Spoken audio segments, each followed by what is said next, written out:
ওয়ালাইকুম, আশা করি সবাই অনেক ভালো আছেন। আমি আল্লাহর রহমতে অনেক ভালো আছি। যারা আমার ভিডিওগুলো দেখেন, আশা করি যে সবাই টাইগার মুরগি বা অন্যান্য মুরগি পালনের সাথে অবশ্যই জড়িত আছেন। তো যাই হোক, আপনারা যারা মুরগি পালন করবেন, আজকের ভিডিওটি তারা সম্পূর্ণ দেখার অনুরোধ রইল।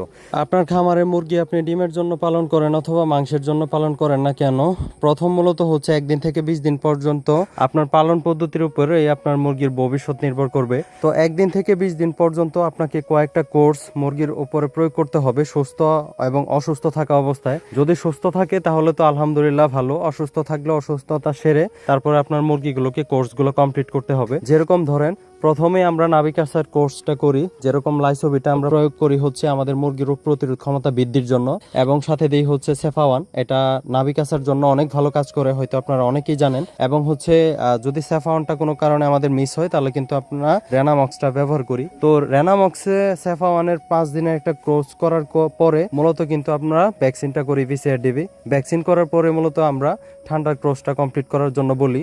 ঠান্ডা ক্রসটা হচ্ছে আমি মূলত ব্যবহার করি জেন্টামাইসিন গ্রুপের জেন্টাব্যাক ব্যাট 20%, ওইটা হয়তো আপনারা জানেন, অনেক ভালো একটা মেডিসিন। ঠান্ডা ক্রসটা করার পরে আমরা 11 দিন বয়সে গাম্বুরো ভ্যাকসিনটা করে ফেলবো। গাম্বুরো ভ্যাকসিন করার পরে আমরা আমাশার যে ক্রসটা আছে ওইটা করব। আমাশা ক্রসের জন্য সবচাইতে ভালো কাজ করে হচ্ছে অ্যাম্পলিপি, সাথে আমরা ব্যবহার করব রেনামাইসিন। তো এগুলোর ভিতর দিয়ে কিন্তু আমরা লাইসোভিট চালাবো পর্যায়ক্রমে, এবং হচ্ছে যেরকম ধরেন থায়াবিনটা মাঝে মধ্যে আমরা ব্যবহার করব। তো এই বিষয়গুলো যদি আপনারা আপনাদের খামারে প্রয়োগ করেন তাহলে অবশ্যই আপনাদের মুরগির যে একটা দৈহিক বৃদ্ধি ওটা খুব সুন্দর আসবে, মুরগির রোগ প্রতিরোধ ক্ষমতা বাড়বে, মুরগির শরীরে পালক কম হবে এবং মাংস এবং হাড় গোড় বৃদ্ধি পাবে। তো এটার ভিতরে মূলত হচ্ছে আমরা ক্যালফ্লেক্স জাতীয় ক্যালসিয়ামগুলো যে আছে ওইগুলো ব্যবহার করতে পারবো। তো এটা আপনারা যেটাই খাওয়ান না কেন, যে মেডিসিনে খাওয়ান না কেন, চেষ্টা করবেন হচ্ছে 3 দিনে একটা ক্রস করার জন্য। কারণ 3 দিনের আগে মুরগির ক্রস কোনো সময়ই আপনি যত ভালোভাবেই করেন না কেন এটা আসলে কাজ করে না।